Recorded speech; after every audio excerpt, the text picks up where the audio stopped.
Episode 3 की शुरुआत वहीं से होती है जहां एपिसोड 2 का एंड होता है। फायून जामी को बोल रहा होता है कि वो उससे बचपन में मिल चुका है और उस टाइम जामी ने उसे अपना favourite hair pin as a gift दिया था, जिसे याद कर कर जामी सोचती है कि वो क्रूज शिप पर एक बच्चे से मिली थी, पर उसने तो अपना नाम लू शांग बताया था और उसने उसे कोई भी हेयर पिन भी नहीं दिया था। जिसे याद करके जामी बोलती है कि तुम मेरे साथ मजाक मत करो, वैसे तो तुम्हारी स्टोरी काफ़ी अच्छी है पर मैं भी ड्रामास देखकर बड़ी हुई हूँ। और जामी को उसकी बात पर बिल्कुल भी ट्रस्ट नहीं होता है। तभी हम फायून को देखते हैं जो कि थोड़ा अपसेट हो जाता है और फिर वो जामी को बोलता है कि वो उसे एक एल्बम दिखाएगा, जिस पर जामी बोलती है कि उसे इंतज़ार रहेगा। अगले सीन में हम देखते हैं कि फायून और जामी बुक्स लेने के लिए जा रहे होते हैं। तभी ऋषि वहाँ पर आ जाता है और वो उनसे पूछता है कि वो लोग कहाँ जा रहे हैं। फायून उसे बताता है कि टीचर्स ने उन्हें बुक्स लाने के लिए बोला है। फिर ऋषि भी उनकी हेल्प करने के लिए चला जाता है। बुक्स लेकर जब वो लोग आ रहे होते हैं तभी ऋषि जामी को टीज करते हुए बोलता है कि मुझे नहीं लगा था कि तुम इतनी स्ट्रांग हो कि बुक्स को कैरी कर लोगी, क्योंकि सुबह तो तुमसे बिल्कुल भी भागा नहीं जा रहा था। तो जामी भी ऋषि को टीज करते हुए बोलती है कि तुम इतने लंबे होने के बावजूद भी तुमने सिर्फ 2 ही बंडल्स को कैरी किया हुआ है। जिस पर ऋषि कहता है कि तुम्हें किसने कहा कि मैं कमज़ोर हूँ, तुम मुझे अपना भी बंडल दे दो। और फिर वो उसके पीछे भागने लगता है बंडल लेने के लिए। तभी फायून उसे अपना बंडल देकर बोलता है कि हमें क्लासरूम में जल्दी जाना चाहिए क्योंकि सभी लोग न्यू टेक्स्ट बुक का वेट कर रहे होंगे।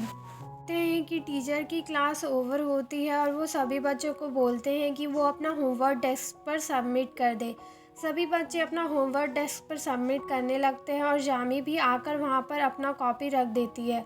फायून वहाँ सभी का होमवर्क अरेंज कर रहा होता है, तभी वहाँ पर यूहान भी आ जाती है और वो कॉपी अरेंज करने में फायून की हेल्प करने लगती है। दूसरी तरफ जामी बुक पढ़ी होती है, तभी फायून उसके पास आकर उसे पूछता है कि क्या उसने अपना होमवर्क सबमिट किया है, क्योंकि उसे उसका होमवर्क वहाँ पर नहीं मिलता है।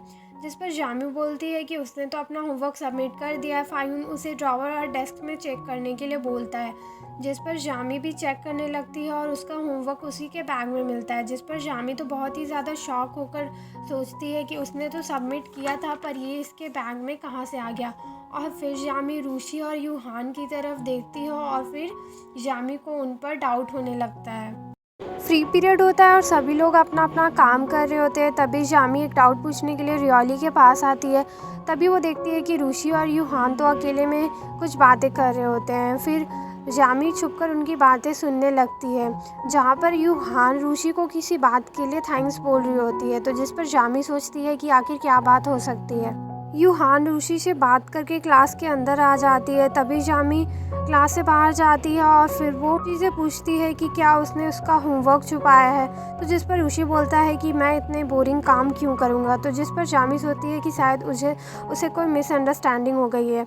जिस पर ऋषि जामी से डिनर के लिए पूछता है। तभी हम देखते हैं कि रियोली उधर से आ रही होती है और वो हाँ बोल देती है, पर जामी उसे मना कर देती है। दूसरी तरफ हम देखते हैं कि जूनियर स्कूल से थोड़ी ही दूर पर आके ढेर सारे स्ट्रीट फूड खरीद रहा होता है और फिर वो उन्हें खरीद कर जाने लगता है। तभी वो देखता है कि ऋषि दूर से साइकिल चलाकर आ रहा है।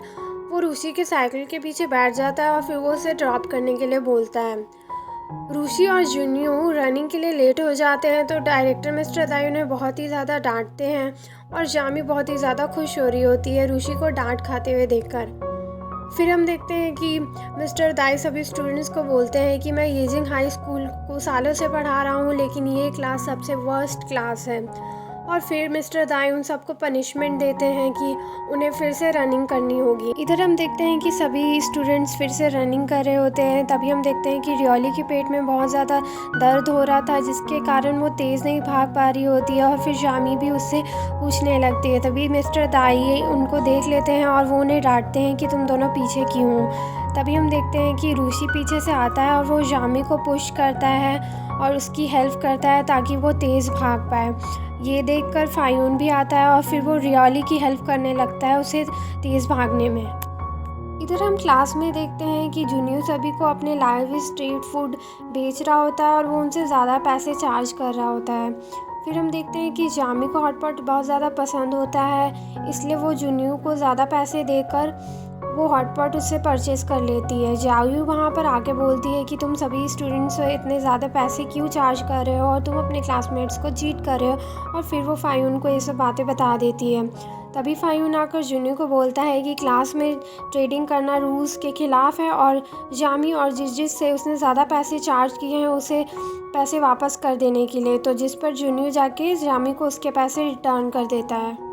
जामी अपना हॉटपॉट खा रही होती है, तभी फायून वहाँ पर आता है और उसे हॉटपॉट खाने से मना करता है, और वो बोलता है कि टीचर उसे देख लेंगे। जिस पर जामी अपना हॉटपॉट अपने बेंच के नीचे रख देती है, और फिर सेल्फ स्टडी क्लास स्टार्ट होता है और सभी लोग पढ़ रहे होते हैं। तभी हम देखते हैं कि जामी चुपके से अपना हॉटपॉट निकालती है और वो बुक से छुपा के उसे खाने लगती है। तभी ऋषि उसे देख लेता है और वो एज यूजुअल स्माइल करता है। फायून भी उसे देख लेता है, लेकिन वो उसे कुछ भी नहीं कहता है। ऋषि को देखते हैं जो कि जामी के बेंच पर आ जाता है और वो वहाँ पर बैठ जाता है, जिस पर जामी पूछती है कि वो यहाँ पर क्यों आया है। ऋषि से बोलता है कि अगर तुम इस तरह से खाओगी तो तुम फ्रंट से तो बच जाओगी, लेकिन पीछे से टीचर तुम्हें देख लेंगे। फिर हम देखते हैं मिस्टर दाई को, जो कि क्लासरूम की तरफ आ रहे होते हैं, और फायून ये चीज़ देख लेता है और फिर वो पढ़ाने की एक्टिंग करते हुए जामी के बेंच पर आता है और वो इशारा करता है, जिससे जामी अपना हॉटपॉट छुपा लेती है। और फिर मिस्टर दाई क्लास में थोड़ा देखते हैं जहाँ पे सभी स्टूडेंट्स पढ़ने की एक्टिंग कर रहे होते हैं। मिस्टर ताई के जाने के बाद फायून जामी को डांटते हुए थोड़ा रूड वे में बोलता है कि वो अपना हॉटपॉट सबमिट करते, जिससे सभी स्टूडेंट जामी की तरफ देखने लगते हैं, और जामी तो बहुत ज़्यादा एम्बैरेस्ड होती है और ना चाहते हुए भी उसे अपना हॉटपॉट फायून को देना पड़ता है। फिर फायून ऋषि को अपने बेंच पर जाने के लिए बोलता है। जामी ऋषि की तरफ बहुत ही गुस्से से देख रही होती है और उसे लगता है कि ये सब ऋषि की वजह से ही हुआ है। जामी बहुत ही ज़्यादा अपसेट होती है और वो बैठी होती है। तभी फायून उसके पास आता है और वो उसे बोलता है कि क्या वो उससे गुस्सा है, वो उसके लिए दूसरा हॉटपॉट खरीदेगा। जिस पर जामी बोलती है कि वो उससे गुस्सा नहीं है, एज अ मॉनिटर वो उसकी ड्यूटी है और वो अपनी जगह सही है। और फिर वो बोलती है कि तुमने किसी और की तरह जानबूझकर तो नहीं किया, और ऐसा बोलकर वो ऋषि की तरफ देखती है, क्योंकि उसे लगता है कि ये सब ऋषि की वजह से हुआ है। और जामी डिसाइड करती है कि अब वो भी ऋषि को परेशान करेगी, और फिर वो क्लास से बाहर चली जाती है। जामी यहाँ पे कोल्ड ड्रिंक को शेक कर रही होती है और फिर वो उसे ऋषि को ड्रिंक करने के लिए देती है। ऋषि उससे पूछता है तो फिर वो बोलती है कि उसने उसे टीचर से बचाया है, इसलिए वो as a thank you gift उसे दे रही है। ऋषि उससे वो ड्रिंक ले लेता है और फिर वो जाने लगता है। तभी जामी उसे रोकती है और फिर वो उसे बोलती है कि क्या वो ड्रिंक अभी नहीं पिएगा, और वो थोड़ा अपसेट सा फेस बना लेती है। जिस पर ऋषि से बोलता है कि क्या इसे अभी पीना ज़रूरी है। जिस पर जामी बोलती है कि अगर तुम इसे अभी नहीं पियोगे तो मुझे लगेगा कि तुमने मेरा थैंक यू गिफ्ट एक्सेप्ट नहीं किया। ऋषि वो ड्रिंक करने के लिए बॉटल खोलने लगता है, तभी वो जामी को देखता है और फिर वो समझ जाता है कि उसने ज़रूर कुछ गड़बड़ किया, और फिर वो बोलता है कि उसके हाथ में बहुत ज़्यादा स्वेटिंग हो रहा है, इसलिए वो जामी को वो बॉटल खोलने के लिए बोलता है। जामी ऋषि से वो बॉटल ले लेती है और फिर वो एक्टिंग करने लगती है बॉटल खोलने का, और फिर वो ऐसा प्रिटेंड करती है जैसे वो बॉटल बहुत ही ज़्यादा टाइटली होल्ड है और वो उससे खुल नहीं रहा है। ऋषि उससे वो बॉटल ले लेता है। तभी हम देखते हैं कि उधर से भागते हुए दाइयो आता है और वो ऋषि के हाथ से वो बॉटल ले लेता है और वो बोलता है कि मैं इससे ड्रिंक करूँगा, और ऐसा बोलकर जैसे ही वो बॉटल खोलता है जिससे सारा कोक उसके ऊपर गिर जाता है, और दाइयो का सारा कपड़ा तो बहुत ज़्यादा गंदा होता है। फिर ऋषि जाने लगता है। तभी जामी उसे रोक कर बोलती है कि तुम एक्टिंग कर रहे थे, जिस पर ऋषि भी उसे बोलता है कि तुम भी तो एक्टिंग कर रही थी, और फिर वो दोनों झगड़ा कर चले जाते हैं। जामी जब ब्रेक के बाद क्लास में आती है तभी वो देखती है कि किसी ने खाना खा के सारा कचरा उसके डेस्क पर फैला दिया था, जिस पर जामी को तो बहुत ज़्यादा गुस्सा आता है। जामी की फ्रेंड वांगशा उसे बोलती है कि ये ज़रूर ऋषि और उसके फ्रेंड्स ने किया होगा, क्योंकि वो लोग तो ब्रेक के बाद हॉस्टल रूम में चली जाती है और ऋषि और उसके फ्रेंड्स ही थे जो क्लासरूम में होते हैं। और फिर वो ऋषि और उसके फ्रेंड्स को बोलने लगती है, जिस पर जुन्यू बोलता है कि तुम बिना एविडेंस के हम पर इस तरह से इल्ज़ाम नहीं लगा सकती हो। और फिर हम देखते हैं कि पूरी क्लास लड़ने लगते हैं। तभी जामी गुस्से में जाती है और फिर वो जुन्यू के बेंच पर कचरा रख देती है, जिस पर जुन्यू से बोलता है कि तुम ये क्या कर रही हो। जामी बोलती है कि मैं कचड़ों को इक्वली डिस्ट्रीब्यूट कर रही हूँ। जुन्यू ऋषि के पास जाता है और फिर वो उससे बोलता है कि ये लोग हमें बुली कर रहे हैं, तो तुम कुछ बोलते क्यों नहीं।